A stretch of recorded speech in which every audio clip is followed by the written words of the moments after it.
Assalomu alaykum. Hozir iBox serverida qanday qilib mahsulot kiritishni ko'rib o'tamiz. Agarda sizning mahsulotlaringiz faqatgina dona miqdorida bo'ladigan bo'lsa, unda hech qanaqa qo'shimcha funksiyalarni yoqishimiz shart emas.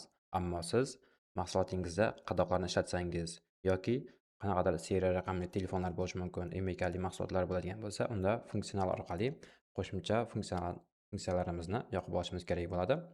Hozir biz sizlarga ichimliklar misolida ko'rsatib bermoqchimiz. Ichimliklarda qadoqlar bor va buning uchun sozlamalar bo'limiga o'tib, korxona sozlamalaridan funksionalga o'tamiz va bu yerdan o'zimizga kerakli bo'lgan sozlamalarni yoqib olamiz. Agarda partiyali mahsulotlaringiz bo'ladigan bo'lsa, partiya funksiyasini yoqib qo'yishingiz kerak bo'ladi. O'shanda mahsulotni yaratayotgan paytingizda ushbu mahsulotni partiyali qilib yaratishingiz mumkin bo'ladi. Bizga hozir kerak emas, faqatgina mahsulotlarimizda qadoqlarni ishlatishni yoqsak yetarli. Va endi yon oynada mahsulotlar bo'limidan mahsulotlar bo'limiga o'tib, mana shu oynada yangi mahsulotimizni qo'shishimiz mumkin. Biz mahsulotlarimizni agarda do'konimizdagi hamma mahsulotlarimiz Excel formatida bo'ladigan bo'lsa, ularni hammasini bittada kiritib olishimiz mumkin yoki har bitta mahsulotimizni bitta-bitta kiritishimiz ham mumkin. Agarda bittadan kiritmoqchi bo'lsak, o'ng burchak tepada mahsulot kiritish oynasi tugmasini bosamiz va bu yerda mahsulot nomini yozamiz. Misol uchun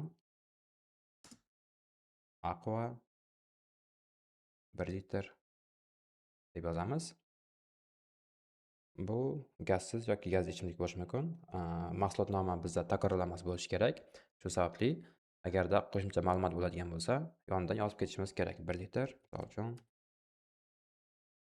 shaftolili. Buni qanaqadir kategoriyaga qo'shishimiz mumkin. Gazli, gazsizga yoki shakarli, shakarsizga kabi.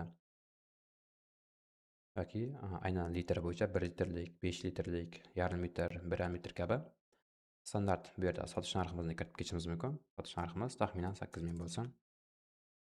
Aniq narxini bilmayman. Shtrix kod. Agarda biz mahsulotimizni bitta-bitta yaratadigan bo'lsak, sistemani o'zi avtomatik sizga shtrix kod generatsiya qilib beradi. Agarda mahsulotning o'zida shtrix kod bo'ladigan bo'lsa, mana shu joyga o'sha shtrix kodni yozib ketishingiz mumkin bo'ladi. Endi dastlabki balans. Ayni paytda sizning omboringizda mana shu mahsulotdan qancha miqdorda bor?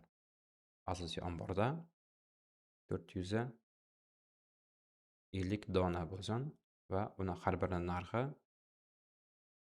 biz tan narxi bo'yicha 7,5 so'mdan bo'ladi. Sanamiz, bugundan boshlaymiz. 14-mart. Qadoqlarni ko'radigan bo'lsak, bizda blok, komplekt, litr, kilogramm, metr kvadrat va metr mavjud. Aqua blokda bo'ladi. O'shaning uchun blokni belgilaymiz. Bir blokda 6 ta mavjud va bunga ham shtrix kod generatsiya qilishimiz mumkin. Buni ham generatsiya qilib qo'yaylik. Endi asosiy birligimiz, agarda biz sotuvimizni asosan blokda sotadigan bo'lsak, asosiy birlikni blokda qilishimiz mumkin yoki faqatgina donada sotadigan bo'lsak, donani belgilab qo'yishimiz mumkin. Biz agarda blok qiladigan bo'lsak, bizda sotuv oynamizda ushbu mahsulotimizni tanlagan paytimizda bizda asosiy birlik sifatida blok ko'rinadi. Bir blok va 6 ta dona shaklida. Minimal mahsulot qoldiqlari bunda barcha omborlarimiz uchun yoki aynan do'konlarimiz yoki asosiy omborimiz uchun minimal qoldiqni kiritib ketishimiz mumkin. Barcha omborlarning umumiy qoldig'ini misol uchun 100 ta qilib kiritaylik. Har bir omborimizga alohida kiritish shart emas. Agar sizda zarurat bo'lsa, har bir do'koningizda misol uchun 10 tadan bo'lsin yoki asosiy omborda 50 ta bo'lsin deb kiritishingiz mumkin. Xarakteristikasi hisob vazni, birta vazni, hajmini ham kiritib ketishimiz mumkin. Boshqalarda esa guruh, brend, asosiy ta'minotchi, kechbek foizi, yetib kelish vaqtlari va ta'kidlash sonlarini ham kiritib ketishimiz mumkin. Guruhlash bu o'zimiz agarda ichimlikli turlari bizda ko'p bo'ladigan bo'lsa, turlarga bo'lib olishimiz mumkin. Brend esa qaysi brend ostida ushbu mahsulot ishlab chiqariladi. Asosiy ta'minotchimizni ham belgilab ketishimiz mumkin. Kechbek foizi mana shu mahsulotimizga 1%, 5%, 2% o'zimiz xohlagan miqdorda kechbekni alohida biriktirib ketishimiz mumkin. Yetib kelish vaqti esa biz ta'minotchiga buyurtma bergan vaqtimizda necha kun muddatda bizga ushbu mahsulot yetib keladi. O'shani belgilab ketishimiz mumkin. Misol uchun 4 kunda bizga yetib keladi. Tartiblash soni mana undov shaklida ko'rishimiz mumkin. tartiblash raqami qancha katta bo'lsa, ro'yxatlarda bu element shuncha yuqorida ko'rinadi. Buni o'zingiz sinab ko'rishingiz ham mumkin.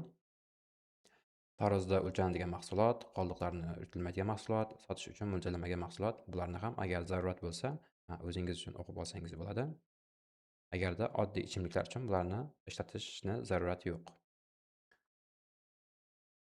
Saqlashni bosadigan bo'lsak, ushbu mahsulotimiz bizda yuklandi. Aqua 1 litr shaftoli, minimal qoldiq 100 dona qildik.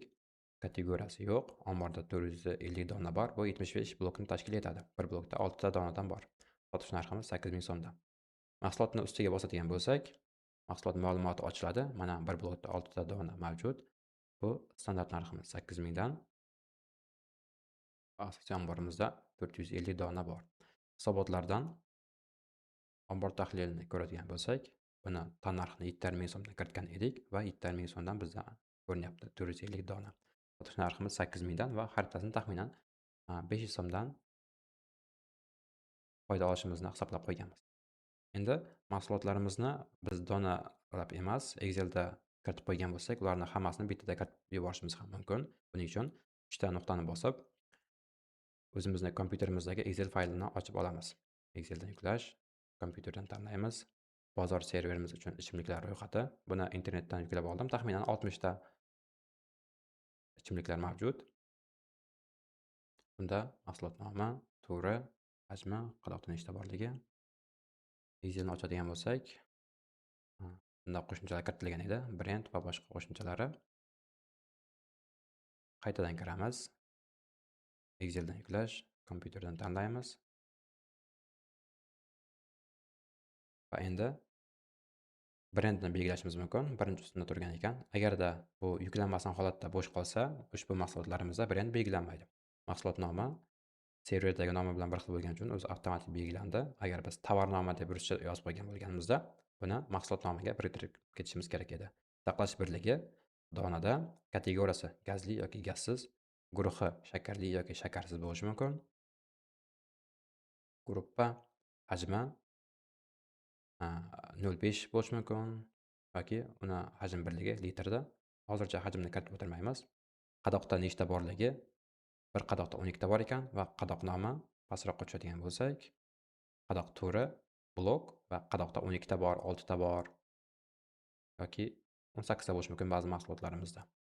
Endi taxminiy tan narxi va sotuv narxlari ham mavjud. Taxminiy tan narxini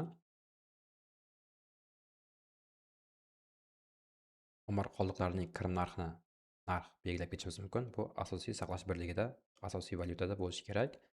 Hammasi so'mda ayni paytda bizda. Sotuv narxini keyin alohida kiritamiz.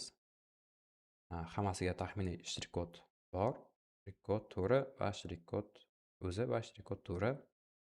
Asosiy ombordagi qoldig'imiz ombor qoldiqlari saqlash birligida. Asosiy omborimizga hammasidan 500 tadan tushsin. Do'kon 1 ga 70 tadan tushsin. Chorsu ekan bu. Keyingisi do'kon 2 emas. Yunusobodga 40 tadan tushsin. Va yuklashni boshlaymiz.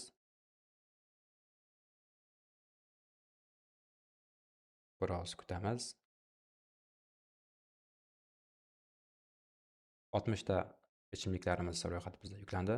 Mahsulotlarga o'tadigan bo'lsak, ularni minimal qoldiqni kiritmadik. Agarda biz minimal qoldiq bilan ishlamaydigan bo'lsak, bu joydan minimal qoldiqni o'chirib qo'yishimiz mumkin va kategoriyadan tashqari biz shtrix kodni yoqib qo'yishimiz mumkin va pastroqda brend va guruhlarni ham kiritgan edik. Ularni ham qo'yishimiz mumkin va qadoqlarni yoqib qo'ysak, qadoqlari ham bizda ko'rinib turadi. Saqlashni bosamiz va ko'rishimiz mumkin.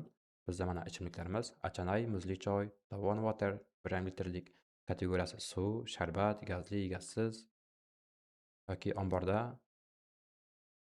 610 donadan 50 blok va 10 dona bor.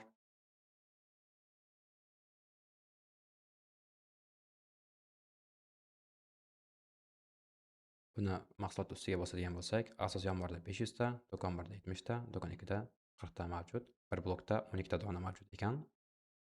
Mana shunday qilib biz mahsulotlarni Exceldan yuklashimiz mumkin bo'ladi.